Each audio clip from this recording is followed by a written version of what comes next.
네, 오늘은 은혜의 풍성함이라는 제목으로 같이 하나님의 말씀 나누도록 하겠습니다. 우리 옆에 분들과 함께 저녁 식사 배불리 잘 드셨습니까? 하면서 인사 한번 건네겠습니다. 네, 저희 삶에서 참 밥 먹는 것만큼 중요한 문제도 없는 것 같습니다. 저도 이제 하루가 시작할 때 이제 출근을 하면서 오늘은 우리 목사님, 전도사님과 뭘 점심에 먹어야 할까, 그런 큰 숙제가 주어지곤 합니다. 이렇듯 의식주를 해결하는 것이 우리 삶에서 정말 큰 문제 중 하나입니다. 근데 오늘날 우리 대한민국 사회에서 이제 의식주가 얼마만큼의 이 생명과 직결된 그 중요한 요소로 자리 잡았는지 의문이긴 합니다. 왜냐하면 사람들이 더 많은 것을 가지려고 하고요, 다른 사람보다 더 좋은 것을 내가 가져야만 하는 것을 내 행복의 척도로 생각하기 때문에 그렇습니다. 과연 우리는 오늘날 많은 것이 풍요로운 사회를 살아가고 있는데 우리의 마음도, 우리의 삶도 그만큼 풍성해졌는지 질문을 던져보고 싶습니다. 요즘 접하게 되는 뉴스들을 보게 되면은 오히려 이 탐욕의 소리가 더 높아져 가는 것 같습니다. 지금 우리의 현실은 탐욕의 눈이 멀어 혼란스러운 모습들이 보입니다. 또 그 마음 가운데 계속 부어도 채워도 채워지지 않는 그런 공허한 마음들이 들려옵니다. 과연 우리의 삶은 괜찮은 것일까요? 시대는 너무나도 빠르게 바뀌어가고 있고 우리를 위한 편리한 시설들, 기술들은 계속 개발되고 있지만 우리는 그 가운데서 만족함을 누리지 못하고 있습니다. 오히려 그런 사회 속에서 사람들은 예수님을 더 이름을 높이게 되었는가? 예수님 한 분만으로 만족하게 되었는가? 그 질문도 함께 던져집니다. 우리 성도님들의 삶은 어떠신가요? 예수님 한 분만으로 너무나도 이 풍성한 삶을 살고 계십니까? 그래서 내가 하나님의 뜻을 위해, 하나님의 나라를 위해 나를 하나님의 백성으로 삼아주셨다는 그 사명감이 더 고취되어 가고 계신지요? 오늘 우리가 읽은 이 말씀은 그 은혜와 그 풍성함이 어디로부터 오는지 알려주고 있습니다. 현실 속에서 우리는 때론 무너져 내릴 때도 있습니다. 지치고 낭망할 때도 있습니다. 지난 세월이 내 삶이 공허하게 느껴질 때도 있고, 과연 난 뭘 잃었나? 내 삶은 지난 삶을 무엇인가라는 궁금증과 후회가 될 때도 있습니다. 우리는 지난 날을 바라보는 것이 아니라 앞에서 부어주실 하나님의 소망을 바라보고 그 가운데 풍성한 하나님의 은혜를 붙들어야만 합니다. 우리는 양과 같습니다. 주님이 우리의 목자 되신다는 것을 알지만 예수님을 계속 따라가기보다 다른 데 눈이 팔려 계속 샛길로 빠집니다. 그래서 우리는 수도 없이 예배를 통해, 말씀을 통해, 그리고 기도를 통해 예수님이라는 방향성을 계속 바로잡아야만 합니다. 계속 재설정해야 합니다. 툭하면 다른 곳을 쳐다보기 때문에 그렇습니다. 우리가 살아가는 세상은 하나님이 창조하셨기에 하나님 없이 이 세상을 살아간다는 것은 결국 방향성을 잃어버리는 일입니다. 그리고 하나님이 없는 텅 빈 삶을 살아가게 됩니다. 그래서 우리는 주님께 이끌려야 하고요, 주님으로부터 채우짐을 받아야 합니다. 오늘 우리가 읽은 이 본문 말씀이 이 사실을 우리에게 전해주고 있습니다. 오늘 말씀 속 이스라엘 백성이 방향을 잃어 무질서하고 삶의 결핍을 잘못된 방향으로 채우려고 하는 그 모습을 보여줍니다. 2절 말씀에 큰 무리가 따르니라고 말씀합니다. 수많은 사람들이 예수님을 따른 이유가 무엇입니까? 예수님께서 예루살렘에서 오래된 병자를 고치신 일을 보았기 때문에 그렇습니다. 예수님은 오래된 병자를 고치신 이유가 뭐냐면 자기의 하나님의 아들 되심을 나타내고 나를 통해서만 나음을 입고 치유받고 영원한 생명 안에 거할 수 있다는 것을 알려주시기 위함입니다. 그런데 사람들은 병고침만 바랬습니다. 그 병고침의 기적만 바라봤습니다. 요한복음 5장 39절에서 40절 말씀을 보면 너희가 성경에서 영생을 얻는 줄 생각하고 성경을 연구하거니와 이 성경이 곧 내게 대하여 증언하는 것이니라. 그러나 너희가 영생을 얻기 위하여 내게 오기를 원하지 아니하는도다라고 말씀하십니다. 예수님은 내가 어떤 분인지, 자기가 어떤 분인지 백성들에게 알려주셨습니다. 하지만 사람들은 예수님을 하나님의 아들로 믿고 나오는 것이 아니었습니다. 그저 기적을 베풀어주는 한 명의 위대한 선지자나 하나님의 말씀을 너무도 잘 풀어서 설명해주는 랍비 정도로 여겼습니다. 오늘 말씀 속의 큰 무리도 마찬가지였습니다. 그들이 예수님께로 모여든 것은 예수님을 하나님의 아들로 믿어서가 아니라 병고침의 표정만 보고 예수님을 따른 것이었습니다. 성경이 큰 무리를 통해 우리에게 주는 메시지가 무엇입니까? 예수님을 따라도 올바른 방향으로 따라가야 한다는 것입니다. 이는 곧 우리의 신앙생활의 방향성을 말씀을 통해 재확인하고 기도함으로 올바른 방향성으로 나아갈 힘과 능력을 얻어야 한다는 것입니다. 우리 성도님들의 신앙생활의 방향성은 어떠십니까? 또 얼마나 그 방향성에 대해 확인하고 계십니까? 물론 삶에서 신앙생활의 방향성을 확인하며 나아가는 일, 그리고 그 길로 나아가는 그 힘을 내는 것이 쉽지만은 않습니다. 하지만 오늘 말씀은 분명히 예수님께서 보여주시는 소망이 있다는 것입니다. 그 소망이 우리의 소망, 여러분의 소망이 되고 저의 소망입니다. 그러니 그 소망을 우리는 붙들며 나아가야 되고 그 소망 가운데 힘을 얻어야만 합니다. 큰 무리가 예수님 앞으로 모인 날은 오늘 말씀의 유대인의 명절인 유월절이 가까운 날이라고 말씀합니다. 유월절은 이스라엘 백성이 이집트로부터 출애굽한 것을 기념하는 날입니다. 유대인의 정말로 큰 절기입니다. 사도 요한은 오늘 말씀에 하필 그 배경이 유월절이라고 굳이 언급하고 있는 이유가 있습니다. 왜냐하면 이스라엘 백성은 출애굽한 다음부터 광야 생활을 했고 하나님께서 광야 생활하는 이스라엘 백성을 만나와 메추라기로 먹이셨기 때문에 그렇습니다.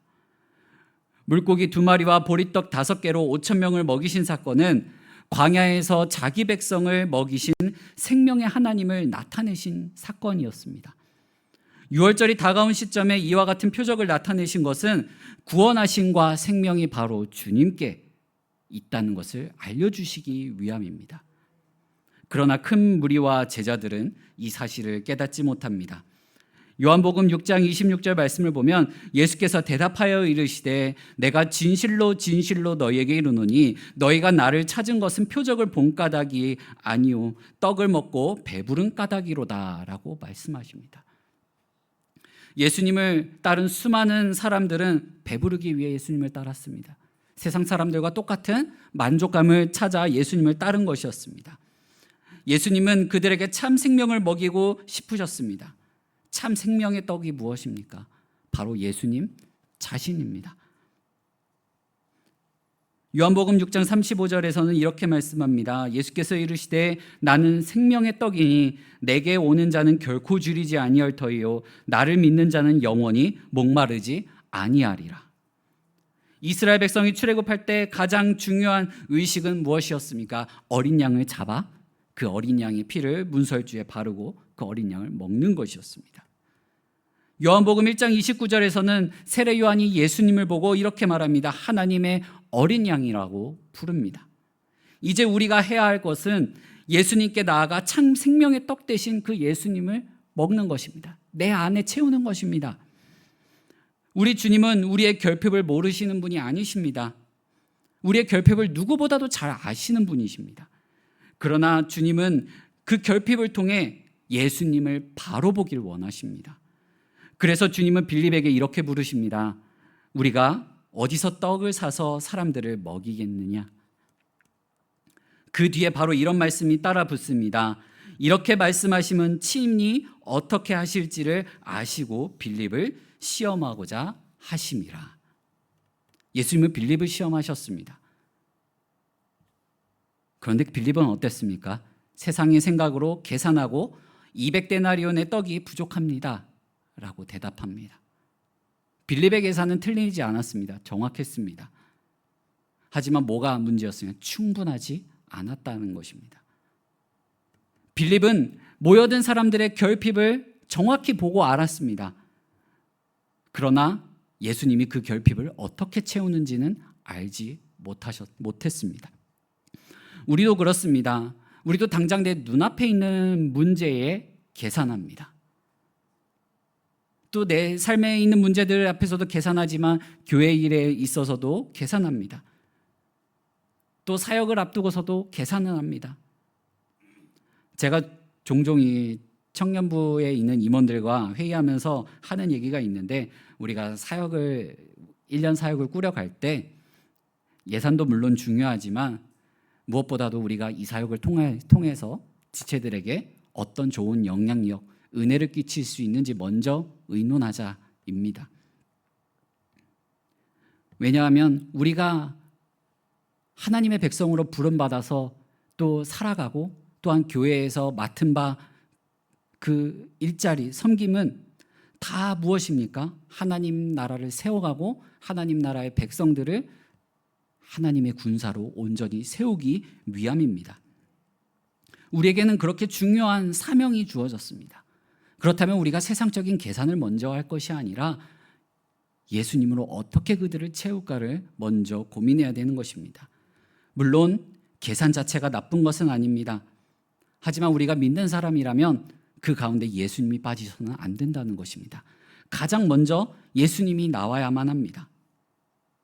그리스도인은 현실을 외면하는 사람이 아닙니다. 그러나 현실만 보는 사람도 아닙니다. 그렇다면 뭘 해야 됩니까? 나에게 부족함을 알았다면, 우리에게 부족함을 알았다면 그 부족함 위에 계시는 예수님을 바라봐야만 합니다. 그 예수님을 붙들고 의지해야만 합니다. 오늘 우리의 결핍은 실패의 증거가 아닐 수 있습니다. 오히려 주님이 누구신지 새롭게 배우는 자리인 것입니다. 빌립처럼 그 결핍의 자리에서 우리는 예수님이 누군지 배워야만 합니다. 하나님은 우리의 부족함 속에서 자신의 충만하심, 풍성하심을 나타내는 분이십니다. 그런데 주님은 결핍을 그냥 채우시는 분이 아닙니다. 오늘 우리가 읽은 말씀을 보게 되면 한 아이가 물고기 2마리와 보리떡 5개를 들고 나옵니다. 그것을 보고 안드레가 이렇게 얘기합니다. 여기 한 아이가 있어 보리떡 5개와 물고기 2마리를 가지고 있나이다. 그러나 그것이 이 많은 사람에게 얼마나 되겠사옵나이까. 안드레의 말에는 가능성도 있고요, 한계도 있습니다. 주님 여기 있습니다. 주님 여기 있습니다. 보리떡 5개, 물고기 2마리 있습니다. 주님이라면 뭔가 하실 수 있을 거라는 기대감과 가능성을 갖고 나옵니다. 하지만 곧바로 뭘 얘기합니까? 이것이 무슨 의미가 있겠습니까? 라고 말합니다. 이게 우리의 모습입니다. 드릴 것은 있습니다. 근데 우리의 시선으로 봤을 때 이건 너무 작고 보잘것없고 부족해 보이는 것입니다. 섬기고 싶은 마음은 있습니다. 하지만 나의 섬김이 너무 보잘것없고 내가 이만큼 해서 뭘 할 수 있겠는가 생각을 합니다. 믿음으로 시작하고 싶지만 늘 결과가 두렵습니다. 그런데 우리 주님은 그 작은 것을 받으십니다. 우리 주님은 말씀으로 세상을 창조하신 분이십니다.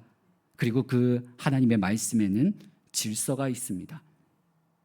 하나님은 이 세상을 창조하실 때 뭐가 가장 중요한지 아셨어요. 천지창조의 최고 절정이 뭡니까? 사람을 만드신 일이었습니다. 그게 가장 중요한 것이었는데 하나님은 사람을 먼저 만들지 않으셨습니다. 사람을 제일 나중에 만드셨어요. 왜요? 그게 하나님의 질서에 맞지 않았기 때문에 그렇습니다. 하나님은 3일 동안을 빛과 어둠을 나누시고 물과 물을 나누시고 땅과 바다를 나누셨습니다. 그리고 남은 3일 동안에는 땅에는 나무와 풀 그리고 채소로 채우셨고요, 하늘에는 광명체들로 채우시고 땅과 하늘에는 생명체들로 가득히 채우시는 하나님이셨습니다. 그리고 거기에 뭘 더해 주십니까? 복을 더해 주십니다. 그 복이 뭡니까? 생육하고 번성하고 충만해지는 복입니다. 더 넘쳐 흐르는 그 생명력을 부어주셨습니다. 오늘 우리가 읽은 말씀 10절에 보게 되면 이렇게 말씀합니다. 예수께서 이르시되 이 사람들로 앉게 하라 하시니 그곳에 잔디가 많은지라 사람들이 앉으니 수가 5,000명쯤 되더라 라고 말씀하십니다. 예수님은 아이가 가져온 것을 바로 받으시고 기도하시고 나눠주신 것이 아닙니다. 이 무리들을 정돈하십니다. 주님 앞에 앉도록 만드십니다. 하나님 앞에 나와 앉아 있도록 하십니다. 질서의 하나님은 태초부터 하나님과 함께 계시며 생명 되신 주님은 방향을 잘못 잡아 방황하고 있는 그 무리들을 정돈하시고 예수님을 바라보도록 만드십니다. 지금 예수님께서 하시는 일이 무엇입니까?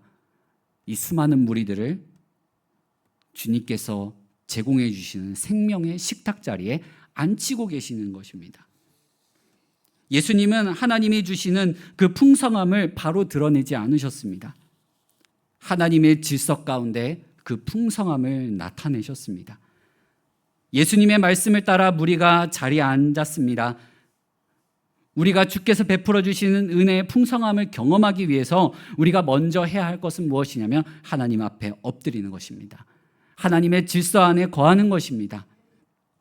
이제 예수님께서 한 아이가 가져온 보리떡 5개와 물고기 2마리를 가지고 축사하십니다. 아이가 가져온 물고기가 뭐 특별한 물고기가 아닙니다. 그냥 갈릴리 바다에서 손쉽게 잡을 수 있는 물고기입니다. 예수님께 드린 보리떡도 특별한 떡이 아닙니다. 오히려 더 평민들이 정말 배고파서 어떻게 이 배를 채울까 고민하다가 겨우겨우 끼니 채우는 그런 보리떡입니다. 한 아이가 먹을 정도의 정말 이 작은 양이었습니다. 너무나도 평범한 음식들, 너무나도 작은 양. 안드레도 확신에 차지 않을 정도의 작은 것이었지만 예수님은 그것을 받으십니다. 그리고 축사하셨다라고 말씀하는데 이 축사한다라는 게 헬라어로 유카리스테오라는 말입니다. 이거는 감사하다, 감사기도 하다라는 뜻입니다. 예수님은 충분해진 뒤에 감사한 것이 아니라 부족한 것을 손에 들고 먼저 감사하셨습니다. 그 후에 나누어 주셨고 사람들은 배불리 먹었으며 남은 조각이 12바구니에 가득히 찼다고 하십니다. 이거는 예수님이 주시는 풍성함이 완벽하다라는 것을 알려주고 있습니다. 그러므로 우리는 작은 것을 드림에 부끄러워하지 말아야 합니다. 작은 기도, 작은 섬김, 작은 헌금, 작은 순종, 적은 시간, 미약한 재능도 주님께 드려질 때 의미가 있는 것입니다. 그러나 동시에 조심해야만 합니다. 내가 드린 것이 중요한 것이 아니라 내가 비록 주님께 드린 그 작은 것이 누구의 손에 들려 있는지 알아야만 하는 것입니다. 그게 누구의 손에 들려 있습니까? 바로 창조주이신 하나님의 손에 들린 것입니다. 풍성함의 이유는 우리의 헌신이 아니라 창조주이신 하나님을 향한 감사와 그분이 베풀어 주시는 한량없는 은혜 덕분입니다. 사랑하는 성도 여러분, 내 삶 가운데 결핍의 자리들이 있습니다. 내 삶 가운데 부족한 것들이 너무나도 많이 있습니다. 그런데 그 결핍은 내가 세상의 것으로 채워야 되는 것들이 아니라 그 결핍을 통해 하나님을 바라봐야만 합니다. 그리고 내 결핍이 하나님으로 채워져서 하나님을 드러낼 수 있어야만 합니다. 비록 보잘것없는 것일지라도 창조주이신 주님의 손에 붙들리면 풍성해집니다. 오늘 말씀은 한 아이처럼 얼마나 주님께 드렸는지가 중요한 것이 아닙니다. 내가 드린 것이 누구의 손에 들려 있는가입니다. 내가 누구를 향해 드렸는가입니다. 예수님은 제대로 봐야 할 것을 보지 못하는 무리를 앉히시고 바로 보게 하셨습니다. 예수님의 손에 들린 보리떡은 수많은 무리를 먹이고도 넘치게 하셨습니다. 하나님을 향한 예수님의 감사는 그들의 결핍을 넘쳐 흐르는 풍성함으로 채워주셨습니다. 은혜 가운데 베풀어 주신 풍성함을 맛보고도 이 무리들은 어떻게 합니까? 예수님을 바로 보지 못합니다. 바로 보지 못하고 어떻게 합니까? 세상 임금들과 똑같이 삼으려고 합니다. 우리도 역시 오늘 하루 속에서 주님이 주시고 약속해 주신 풍성함을 바라보지 못하고 세상 속에서 만족함을 찾으려고 하지는 않았는지요? 우리의 삶에도 정리해야 될 것들이 있고 하나님 안에서 바로 질서 잡아야 할 것들이 있습니다. 우리는 그것을 찾아봐야만 합니다. 내 삶을 들여다봐야만 합니다. 주님 안에서 질서가 잡혀야 예수님을 바로 보고 예수님을 향한 방향성을 잡아낼 수 있는 것입니다. 또한 우리의 삶의 만족을 거창한 것에서, 세상 사람들이 말하는 그런 빛나고 화려한 것에서 채우려고 하지 말아야만 합니다. 우리의 만족을 예수님이 아닌 다른 무언가로 채우려고 하지는 않았습니까? 잘못된 곳에서 만족함을 찾고 있는 우리에게 오늘 말씀은 흘러넘치도록 부어주시는 하나님의 풍성함이 바로 예수 그리스도 안에 있음을 알려주고 있습니다. 예수님이 주시는 풍성함은 사라지지 않는 기쁨입니다. 영원한 기쁨입니다. 영원한 생명이 바로 그 안에 있습니다. 지금 내 모습이 작고 초라해 보일 수도 있고, 내가 주님께 드리는 것이 정말 너무 작은 봉사인 것처럼 보이고 보잘것없을 수도 있습니다. 너무 적은 시간 내가 주님께 봉사한다 생각할 수도 있습니다. 내 순종이 너무나도 연약한 순종이라고 여길 수도 있습니다. 작은 섬김일 수도 있습니다. 작은 믿음일 수도 있습니다. 그러나 부족한 것을 보시고도 감사함으로 받으신 그 예수님을 우리는 바라봐야만 합니다. 그 모든 것을 창조주이시며 생명의 주관자이신 주님 손에 우리는 맡겨드려야만 합니다. 내 연약한 믿음도 주님께 맡겨드리십시오.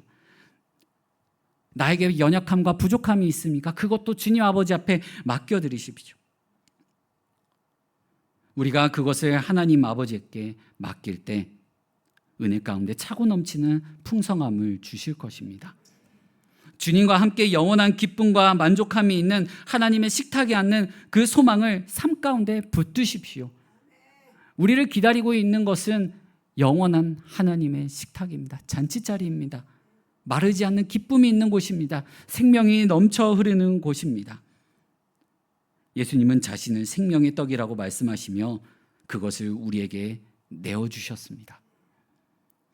은혜 가운데 풍성함을 부어주시는 우리 예수님이 여러분의 삶 속에 가득히 차고 넘치시기를 간절히 소망합니다. 우리 이 시간 함께 같이 기도하겠습니다. 이 시간 기도하실 때 주님, 나의 연약함으로 말미암아 주님을 바라보지 못하고 사람을 의지하고 세상의 것으로 채우려고 했었습니다. 주님, 지난날 나의 모습을 되돌아보며 주님 아버지 앞에 회개하오니 주님, 내가 더욱더 주님을 바라보고 주님 앞에 엎드려지고 주님을 의지하고 예수님만으로 족하고 예수님만으로 채워지는 삶을 살아갈 수 있게 해달라고, 주님 나를 도와주시고 내가 주님을 바라볼 수 있는 힘을 주시고 주님 아버지를 의지하며 나아갈 수 있는 능력을 달라고 우리 이 시간 함께 같이 기도하며 나아가도록 하겠습니다. 사랑과 은혜가 많으신